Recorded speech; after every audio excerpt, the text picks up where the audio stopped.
मई के दौरान गेहूं निर्यात पर रोक के फैसले के बावजूद 5 महीने के दौरान देश से 43 लाख टन से ज्यादा गेहूं का एक्सपोर्ट हो गया है।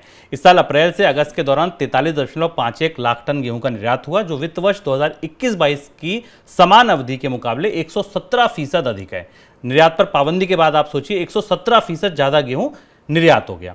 सरकार ने मई के दौरान देश से गेहूं के निर्यात पर रोक लगाई थी, लेकिन उस गेहूं के निर्यात को छूट दी गई थी। ये कहा गया था कि पहले से जो सौदे हो चुके हैं उनको आप कंटिन्यू रख सकते हैं, उनका आप निर्यात कर सकते हैं। इस बीच सरकार ने देश में उस आटे के निर्यात को खोल दिया है जो आयातित गेहूं से स्पेशल इकोनॉमिक जोन में तैयार किया जाएगा। सर, प्रतिबंध के बावजूद भी निर्यात में इतनी बड़ी बढ़ोतरी, क्या वजह है इसकी? शुभम, इस खबर के दो बड़े हिस्से हैं और दोनों हिस्सों को गहराई से समझना ज़रूरी है। पहला हिस्सा ये कि भारत में गेहूं के इतने बड़े सौदे हो चुके थे प्रतिबंध आने से पहले, क्योंकि उसकी वजह ये थी कि सरकार इस बात का संकेत दे रही थी और स्पष्ट रूप से कहा जा रहा था कि भारत को निर्यात करना चाहिए।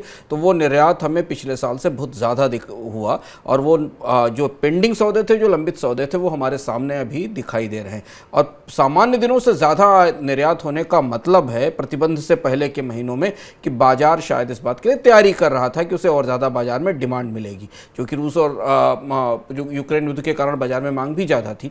तो पहली चीज़ तो ये। इसका आगे का फलित क्या होने वाला? इसका आगे का फलित यह है कि अब भारत से अगली रबी फसल तक गेहूं का निर्यात खुलने की कोई उम्मीद नहीं दिखाई देती, बल्कि अगली रबी फसल तक के बाद भी शायद भारत की सरकार गेहूं का निर्यात नहीं खोलेगी।